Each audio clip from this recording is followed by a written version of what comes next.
I want you to spare me just a few minutes to watch this video. If you are a traveler who carries a Nigerian passport, or if you have someone close to you who travels with a Nigerian passport.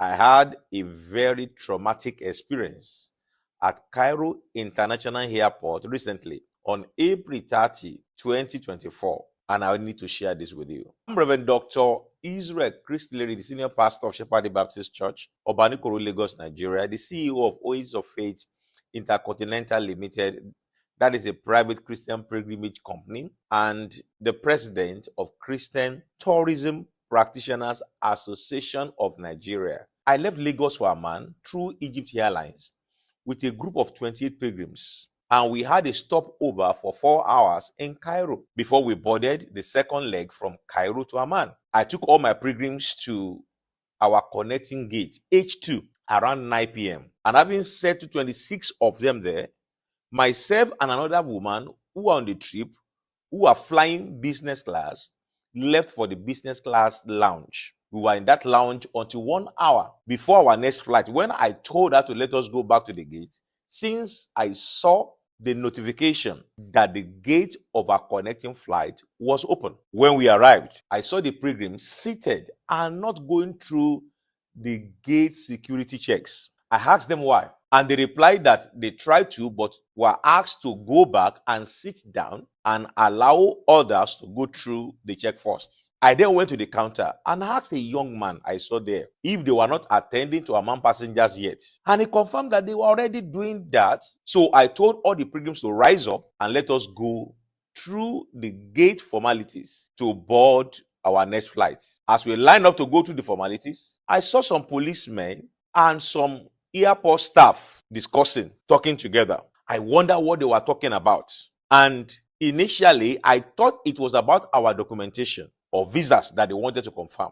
After a little time, I was told to step aside and allow others to go through the security check. At that time, I knew we could do our own security check easily. That means myself and the other woman. So I told her to wait for me while others can go through their security check. Some policemen then asked me to follow them to their office. At this time, I still assumed it had to do with our documentation. So I brought all the documents relating to our trip and asked the woman to wait until I returned to the gate. They then took me to the office of the head of the police of the airport, and 3 police officers entered with me while about 12 others were outside looking at us through the door, which was left open. Then the chief police officer asked me if I knew what offense I had committed. I wondered what the offense was and replied I had not committed any offense. Then they brought a man in as an interpreter who told me in English language that a lady had just accused me of sexual assault and the punishment was jail and I should be ready to go to jail. My first comments were, who, where, when, and how? Then they pointed to a lady who decided to hide her face behind another lady. When I tried to look at her direction, I told the interpreter I had never seen the lady talk less of talking with her. The police chief then said, in our country, we believe the word of any woman as true. And that means with or without evidence, you are guilty. He then said there was a video evidence. When I heard that there was a video evidence, I was relieved and I requested for the video evidence. The letter said there was no need for video evidence because it will make me miss my flight unless I agreed to their offered solution. I made it clear that if they had any video evidence, they would not find me there. For I had been at the business class lounge for 3 hours and I had an alibi among my pilgrims who was there with me in the lounge till we left for the gate. Then they said there was a witness. And immediately, a young man came forward who stated that he was a witness to the assault.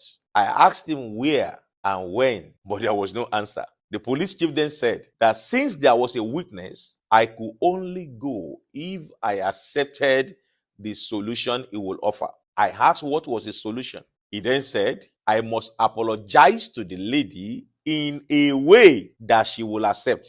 I then asked, How do I apologize for what I had not done? He insisted that if I did not apologize, I shall be charged to court. I then tried to look in the direction of the lady, who was still hiding her face behind another lady, and said, "Lady, I have never met you. I have no idea of what you are talking about, but possibly someone else has attacked you and you mistook me for the person. Nevertheless, sorry to you if you're offended. Anyway, but let it be known that I have no idea of what you are saying." The police chief then turned to a man who was said to be her boss if my apology was accepted, and he said it was okay. The police chief then said I should follow him to another office and leave my hand luggage behind. I objected to that idea by saying I cannot leave my bag behind because the rule of every airport is that passengers must always be with their luggage. I cannot leave my luggage behind. Around this time, I began to discern that they were up to something.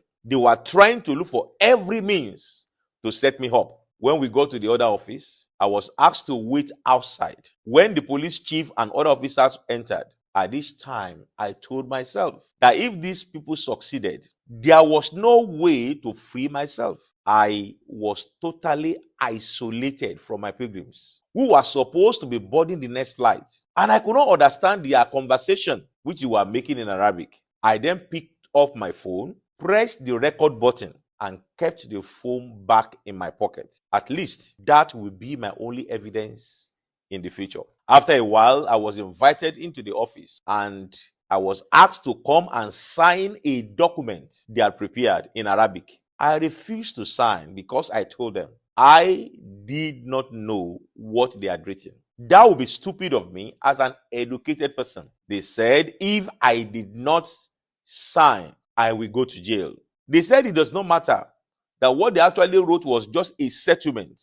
And I still said no. To the glory of God, I have spent over 25 years of my life studying up to PhD level. I cannot sign what I do not know. The police chief then got angry and shouted me down and said, "You will miss your flight and I will detain you and charge you to court." The following morning, I then said to him, if God says I will go to jail for an offense I did not commit, so be it. But I will not sign unless I know what was written. Then the so-called interpreter offered to read the content to my hearing. And I told him I could not trust his reading. I insisted I could only sign if they could rewrite it in English. When they began to pressure me, I took the biro and wrote below the Arabic write-up, I do not know. I plan to write below, I do not know what was written above, but I am compelled to sign this document. Therefore, I am not aware of the contents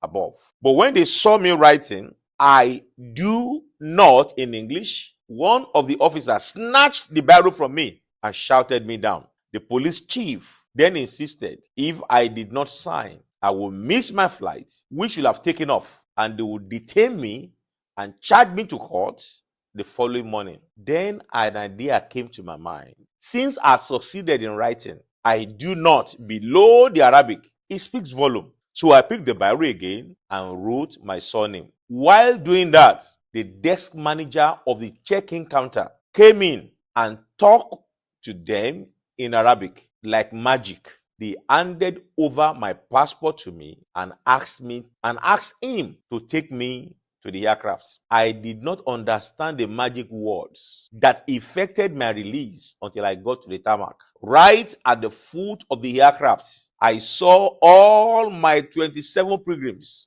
standing at the entrance of the aircraft. They had refused to board the plane unless their leader was released, against all pleas and threats, even from the pilot, who told them he would take off without them. They refused to enter the aircraft unless their leader was released. Now I know that was my saving grace. The refusal of 27 persons who had already checked in to enter the plane frustrated their plots. That was the report the desk manager brought to this syndicate at their airport.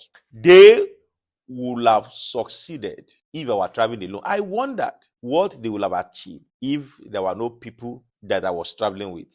They would have succeeded in making me miss my flight and extort me. I am still traumatized by that event, wondering what would have happened. What else would have happened if there were no other passengers with me? No doubt, this could have happened to many other persons who would have been charged to court for wrong accusations or ended up being extorted by this syndicate in that airport. I decided to make this video to expose the evil plots going on in many African airports against Nigerians. Kindly share this video with all your friends and your brothers so that they can know what goes on. We need to be more careful with these people. Please do your best to make it go viral. You might be saving another person from such embarrassment by exposing the evil schemes in some of these airports. May God save us from evil men. Amen.